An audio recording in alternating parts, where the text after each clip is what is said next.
तो गाइस स्वागत है आपका एक और नई वीडियो में। और ये वीडियो हम कवर करने जा रहे हैं जो मेकिंग ऑफ द कॉन्स्टिट्यूशन है उसके ऊपर बहुत ही इंपॉर्टेंट लक्ष्मीकांत सर की बुक में से इंडियन पॉलिटी के क्वेश्चंस। तो गाइस स्टार्ट करने से पहले बताना चाहूँगा कि अगर आपने let's crack it with Abhishek Gupta का यूट्यूब चैनल सब्सक्राइब नहीं किया है तो उसको जरूर से जरूर सब्सक्राइब कर लीजिएगा। और let's crack it with Abhishek Gupta का फ्री टेलीग्राम चैनल भी है, तो जिन लोगों ने फ्री टेलीग्राम चैनल ज्वाइन नहीं किया है तो उसको जरूर से जरूर ज्वाइन कर लीजिए। बहुत सारी इंपॉर्टेंट इन्फॉर्मेशन वहाँ पे आती रहती है। तो चलिए स्टार्ट करते हैं, क्योंकि ये जो क्वेश्चंस होने वाले हैं ये आपके आने वाले आगे जितने भी एग्जाम्स हैं, चाहे वो यूपीएससी हो, उत्तराखंड पीसीएस हो, आरओ हो, एडवोकेट जनरल का आप तैयारी कर रहे हैं, लोअर पीसीएस है, अपर पीसीएस है, सभी के लिए बहुत ज़्यादा महत्वपूर्ण क्वेश्चंस हैं। लास्ट में आप मुझे कमेंट सेक्शन में कमेंट करके जरूर बताइएगा लास्ट वीडियो के लास्ट में कि आपके आउट ऑफ दीज क्वेश्चंस कितने क्वेश्चन आपके सही हुए हैं, कितने गलत हुए हैं। चलिए तो पहला सवाल देखते हैं। पहला सवाल कह रहा है कि when did the Indian national Congress first demand a constituent assembly.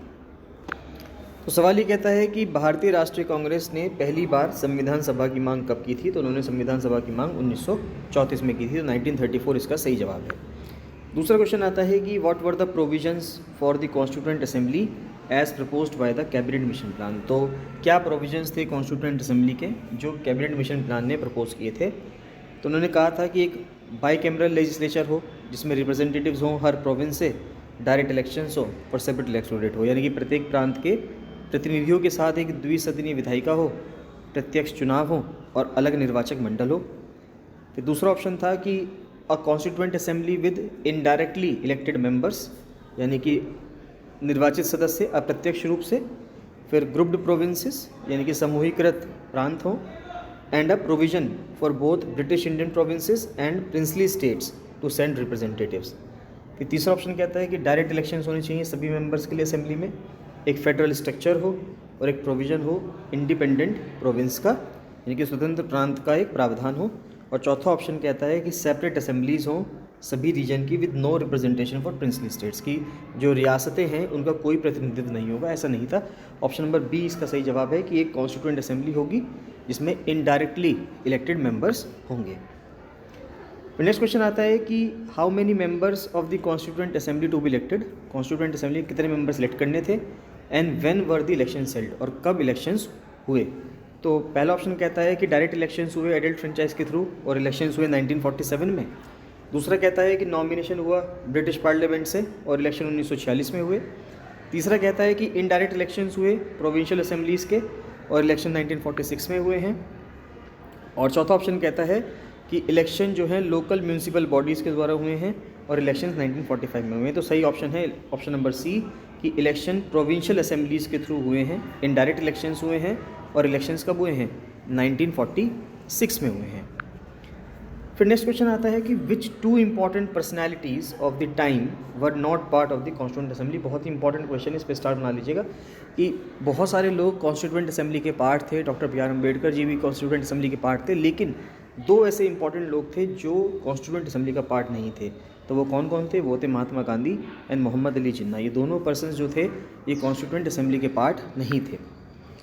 फिर नेक्स्ट क्वेश्चन आता है कि when was the first meeting of the constituent assembly held and who was it's president. तो संविधान सभा की पहली बैठक कब हुई थी और इसके अध्यक्ष कौन थे ये आपको बताना है।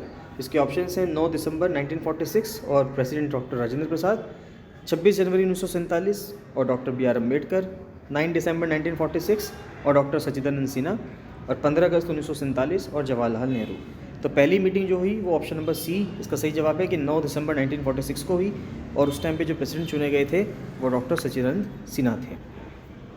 फिर नेक्स्ट आता है कि who moved the objective resolution, यानी कि उद्देश्य प्रस्ताव किसने पेश किया था और इसका उद्देश्य क्या था, व्हाट वाज इट्स पर्पस। तो क्या ऑब्जेक्टिव रेजोल्यूशन जवाहरलाल नेहरू ने फॉरवर्ड किया था, बिल्कुल किया था। और to outline the ideals and objectives of Indian constitution, यही बिल्कुल सही जवाब है। ऑप्शन नंबर ए ही इसका ठीक जवाब है, क्योंकि ना तो महात्मा गांधी जी ने किया इसको, ना डॉक्टर बी आर अम्बेडकर ने, ना सरदार पटेल ने। तो फिर नेक्स्ट आता है question, according to the constitution where does the power and authority of sovereign India flow from. Question ये कहता है कि संविधान के अनुसार संप्रभु भारत जो है उसकी शक्ति और अधिकार कहाँ से प्रवाहित होते हैं, ब्रिटिश क्राउन से, यूनाइटेड किंगडम की कॉन्स्टिट्यूशन से, भारत के लोगों से या इंडियन नेशनल कांग्रेस से। तो जेन्युइन सी बात है, ऑप्शन नंबर सी इसका सही जवाब है भारत के लोग, क्योंकि जब अगर आप प्रस्तावना पढ़ेंगे, प्रियम्बल पढ़ेंगे तो वहाँ पे शुरुआत में यही आता है कि हम भारत के लोग, है ना, we the people of India.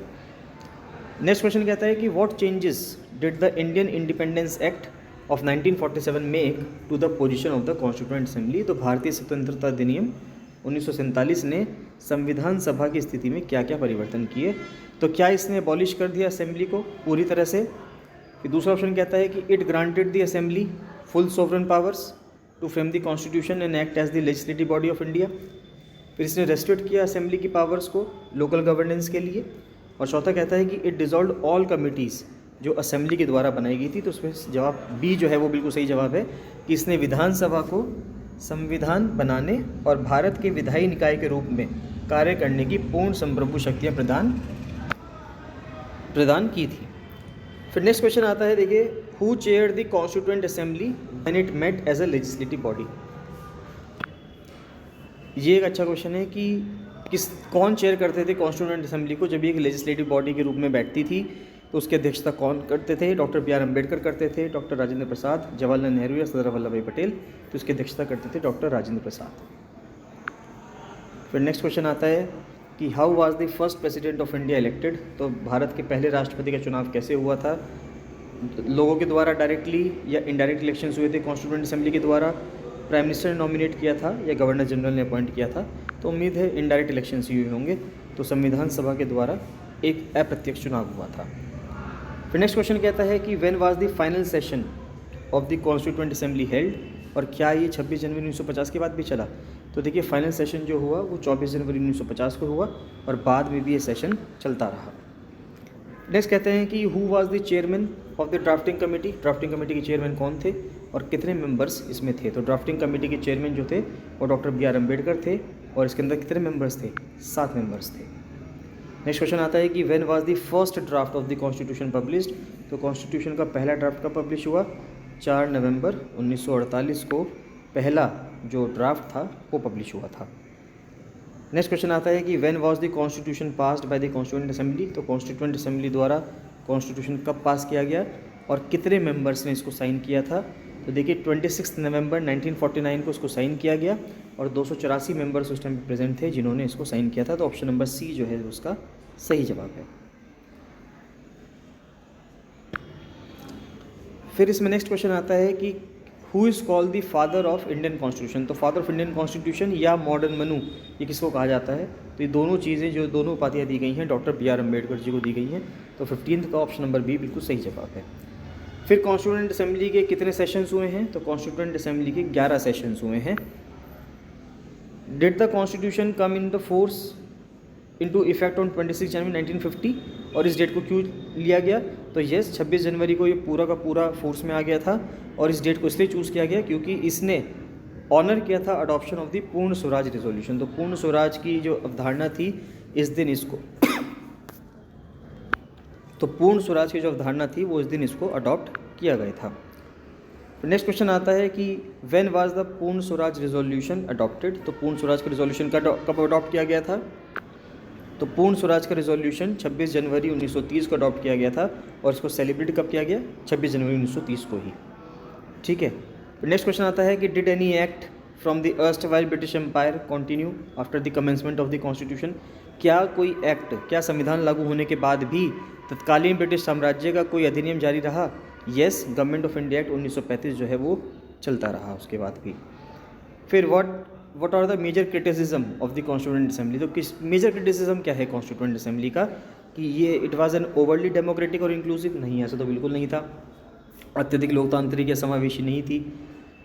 It lacked representation from diverse regions. हाँ, ये तो था।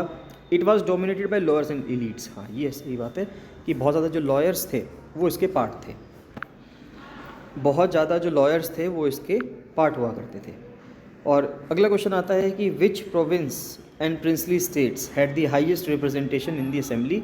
तो कौन सा प्रोविंस और प्रिंसली स्टेट का हाईएस्ट रिप्रेजेंटेशन था असेंबली में? यूनाइटेड प्रोविंसेस का और बंगाल का। तो गाइस, इसी के साथ ही क्वेश्चंस कंप्लीट होते हैं। आपके इन 21 क्वेश्चंस में से कितने क्वेश्चन सही हुए हैं जवाब जरूर लिखिएगा कमेंट सेक्शन में। बाकी आपको ये वीडियोस कैसी लग रही हैं और किस टॉपिक पे आप वीडियो बनवाना चाहते हैं उसको भी कमेंट सेक्शन में कमेंट जरूर कीजिएगा। चलिए, बाकी मिलते हैं नेक्स्ट वीडियो में। So thank you and bye bye.